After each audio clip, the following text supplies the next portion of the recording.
Hello,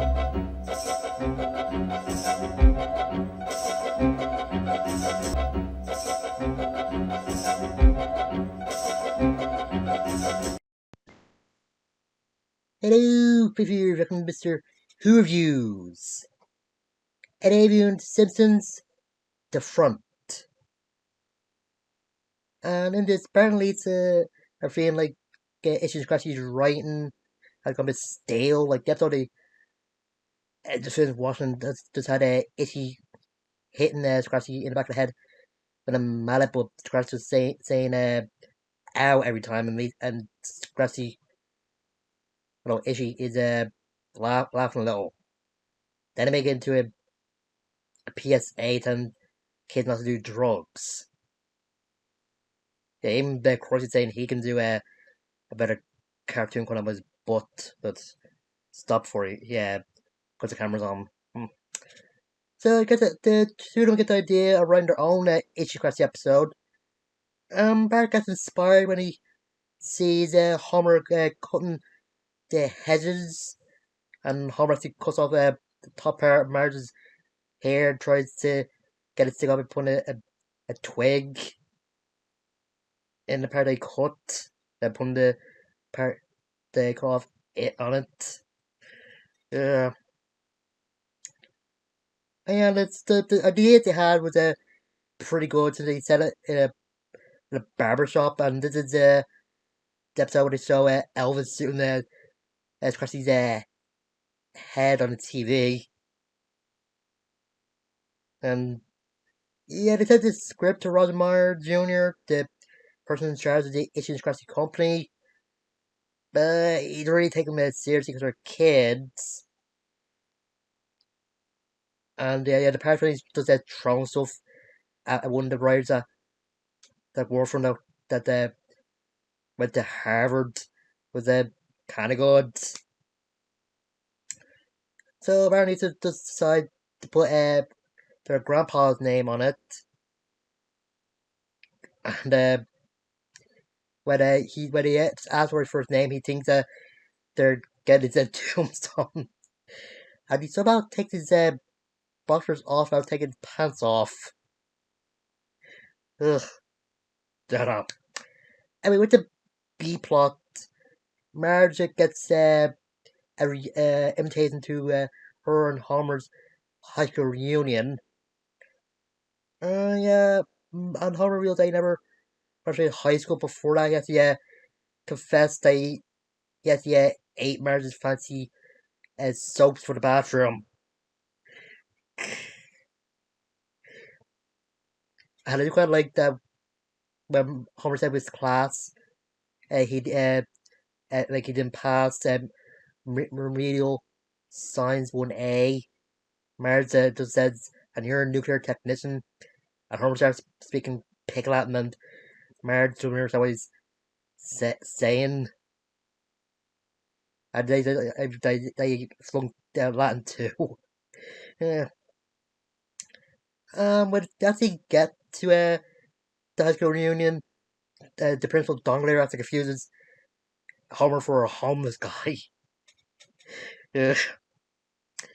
And having a bit of fun, and Homer wins a lot of awards. But Dongler actually reveals that Homer never graduated high school, so they lose. So Homer decides to go to night school to get his diplomas and get his uh, awards back, not because he can get a decent education or something like that. Hmm.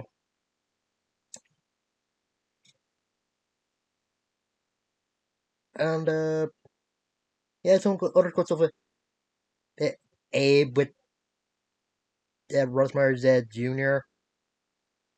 And when he showed up at the Simpsons house and telling Homer that he has a job telling the cat and mouse what to do, Homer does a fancy to they get put him in a house.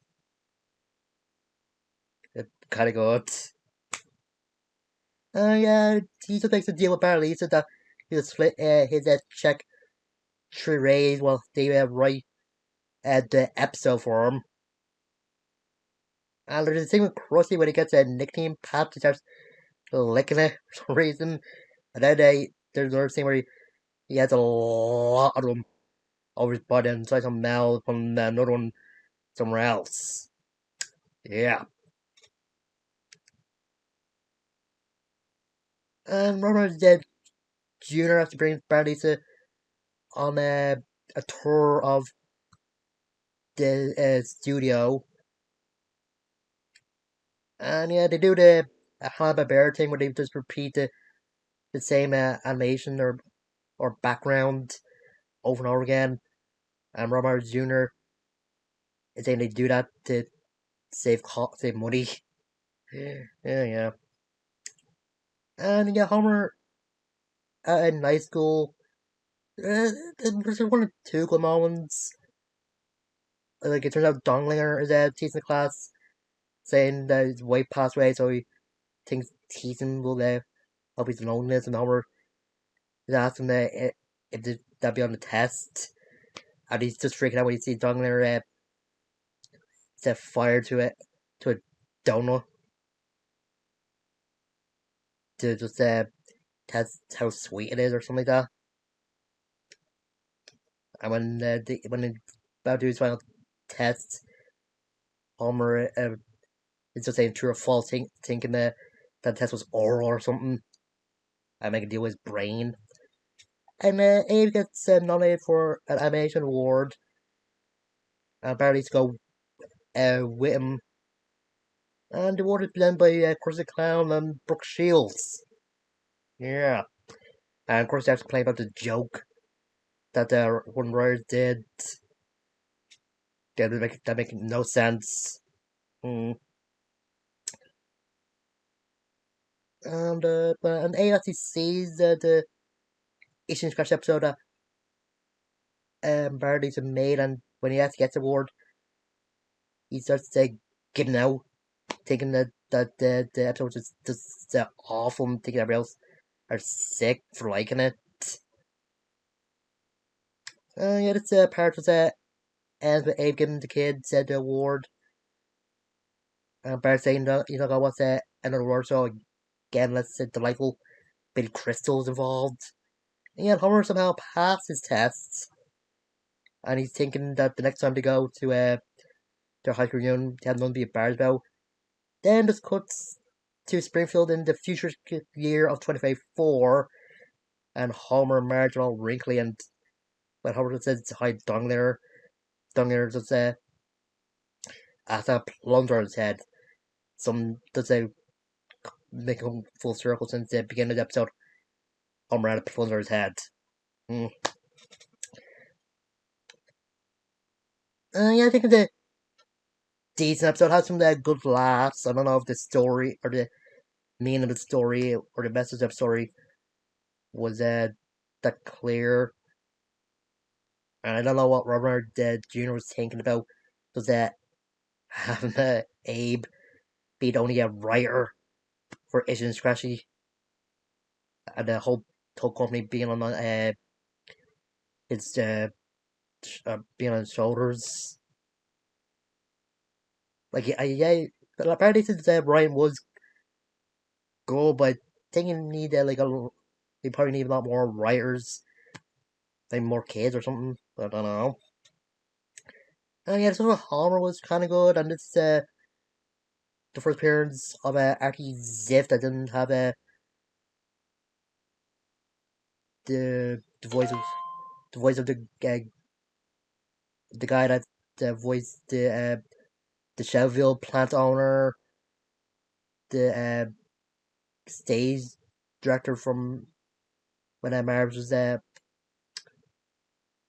a in a play thing, and the art teacher or the guy that played Jay Sherman, the critic. But mm, well, then I'm thinking the look for Artie it looks kind of good, but the voice, yeah, don't know. And yeah, some of the stuff Abe was actually typing up on his typewriter was kind of funny. Like kind of after the president that there are too many like saying there's too many states and asking to take away three. Ugh, don't know. And yeah, like I said, a decent episode. And yeah, just until next time. I'm Stu. I'll see you guys later.